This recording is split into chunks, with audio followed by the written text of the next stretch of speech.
എല്ലാവർക്കും സുഖമാണെന്ന് വിശ്വസിക്കുന്നു. ഡെയിലി അപ്ഡേറ്റിലേക്ക് എല്ലാ ആളുകൾക്കും സ്വാഗതം. നാളെ ജൂലൈ 13-ാം തീയതിയും തുറന്നുള്ള ദിവസങ്ങളിലും നമ്മൾ ശ്രദ്ധിക്കേണ്ട വളരെ പ്രധാനപ്പെട്ട കാര്യങ്ങളാണ് ഈ ഒരു വീഡിയോയിൽ വ്യക്തമാക്കുന്നത്. വീഡിയോയുടെ വിശദാംശങ്ങളിലേക്ക് കടക്കുന്നതിന് കൂടുതൽ ആളുകളിലേക്ക് ഇൻഫർമേഷൻ എത്താൻ ഷെയർ ചെയ്യുക, ലൈക്ക് ചെയ്യുക. ഫേസ്ബുക്കിലൂടെ കാണുന്ന ആളുകൾ ഫോളോ ചെയ്യുക. വീഡിയോയുടെ വിശദമായ വിവരങ്ങളിലേക്ക് വരാം. പശ്ചിമേഷ്യയിൽ വീണ്ടും യുദ്ധഭീതി. സംഘർഷം വീണ്ടും ആരംഭിച്ചതിനെ തുടർന്ന് ഹോർമോസ് കടലിടുക്ക് പൂർണ്ണമായും ഇറാൻ അടച്ചിരിക്കുകയാണ്.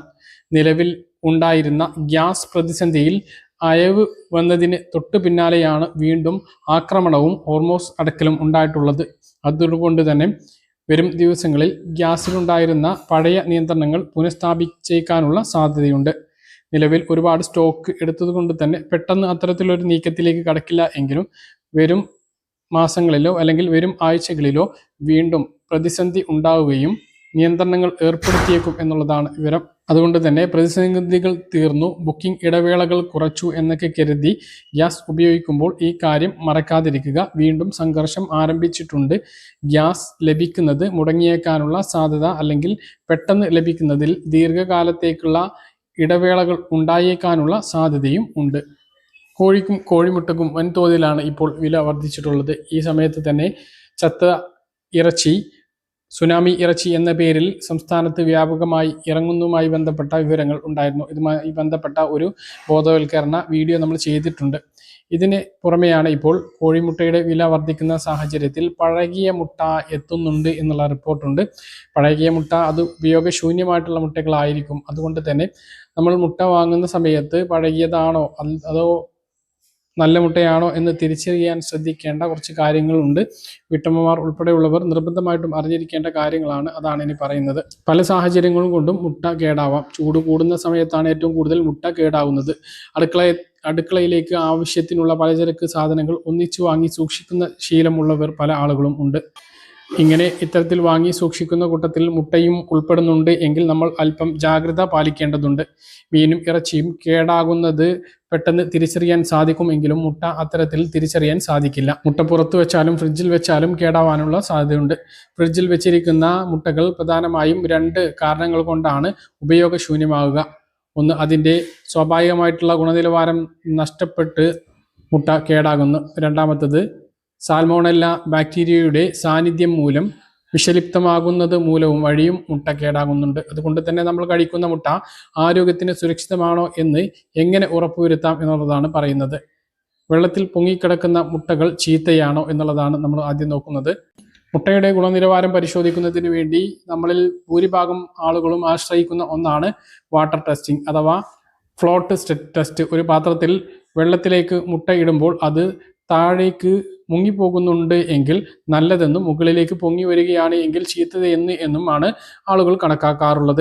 മുട്ട പഴകുമ്പോഴും അതിനുള്ളിലെ വായു അറകളുടെ വലിപ്പം കൂടുന്നു. അതുകൊണ്ട് തന്നെ മുട്ട വെള്ളത്തിൽ പൊങ്ങിക്കിടക്കുന്നു എന്നുള്ളത് സത്യമാണ്. എന്നാൽ ഈ ജലപരിശോധനയ്ക്ക് കൃത്യമായ ശാസ്ത്രീയ അടിത്തറയൊന്നുമില്ല. അതിനാൽ മുട്ട നല്ലതാണോ എന്ന് ഉറപ്പിക്കാൻ ഈ മാർഗം മാത്രം പൂർണ്ണമായി വിശ്വസിക്കരുത്.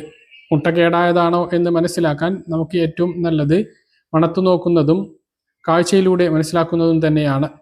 മുട്ട പൊട്ടിക്കഴിയുമ്പോൾ സൾഫറിൻ്റെ മണമോ, അതായത് ചീഞ്ഞ മുട്ടയുടെ മണം, അല്ലെങ്കിൽ മറ്റേതെങ്കിലും അസുഖകരമായിട്ടുള്ള ദുർഗന്ധമോ അനുഭവിക്കുകയാണ് എങ്കിൽ അത് കേടാണ് എന്ന് ഉറപ്പിക്കാം. അതുപോലെ തന്നെ ഫ്രിഡ്ജിൽ ഇരിക്കുന്ന മീനിൻ്റെയോ മറ്റോ മണം മുട്ടത്തോട് ആഗിരണം ചെയ്യാൻ സാധ്യതയുണ്ട്. ഇവ കേടായതല്ലെങ്കിലും രുചി വ്യത്യാസം ഉണ്ടായേക്കാം. മറ്റൊന്ന് നിറവ്യത്യാസമാണ്. മുട്ടയുടെ വെള്ളഭാഗം പച്ച നിറത്തിലേക്കോ അല്ലെങ്കിൽ തിളങ്ങുന്ന മറ്റ് അസ്വാഭാവിക നിറത്തിലേക്കോ കാണപ്പെടുകയാണ് എങ്കിൽ അത് ബാക്ടീരിയയുടെ അനുപാതം ഉണ്ട് എന്ന് ഉറപ്പിക്കാം. അത്തരം മുട്ടകൾ ഉടൻ തന്നെ ഒഴിവാക്കണം. മുട്ടയുടെ മഞ്ഞക്കുരുവിൽ ചെറിയ രക്തക്കറ കാണുന്നത് സ്വാഭാവികമാണ്. രക്തക്കുഴലുകൾ പൊട്ടുന്നത് കൊണ്ടാണ് ഇത് സംഭവിക്കുന്നത്. ഇത് നന്നായി വേവിച്ച് കഴിക്കുന്നത് കൊണ്ട് ആരോഗ്യ പ്രശ്നങ്ങൾ ഉണ്ടാകില്ല. പൊട്ടിയ മുട്ട സൂക്ഷിക്കാതിരിക്കുക.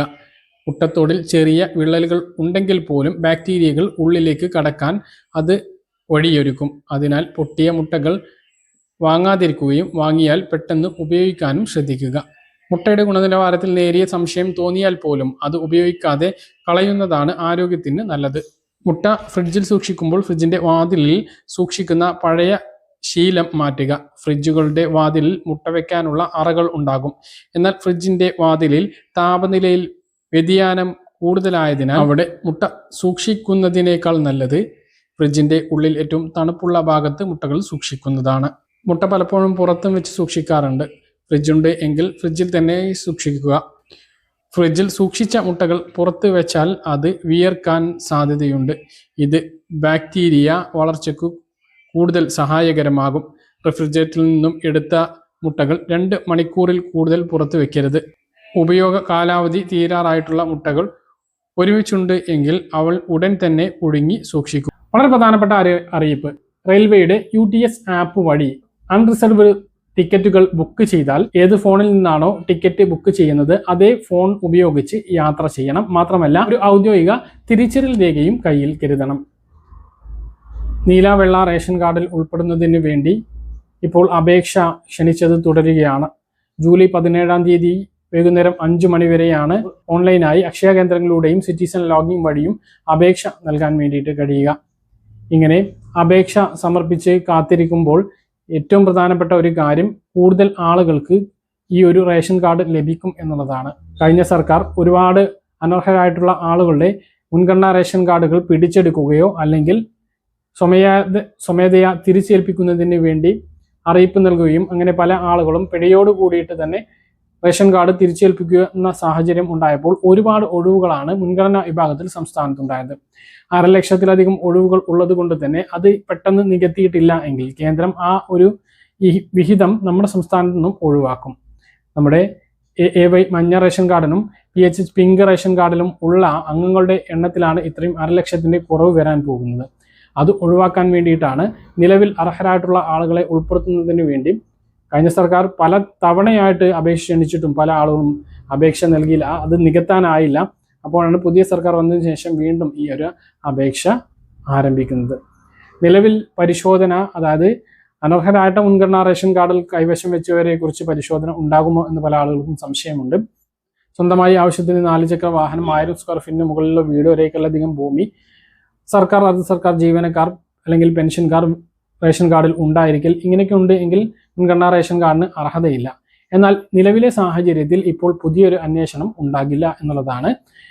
സർക്കാരിന് ഏറ്റവും പ്രധാനപ്പെട്ടത് ഈ ഒരു ഒഴിവുകൾ നികത്തുക എന്നുള്ളതാണ്. അപ്പോൾ വീണ്ടും ഒഴിവുകൾ ഉണ്ടാകുകയാണ് എങ്കിൽ അത് സർക്കാരിന് വലിയ ബാധ്യതയാകും.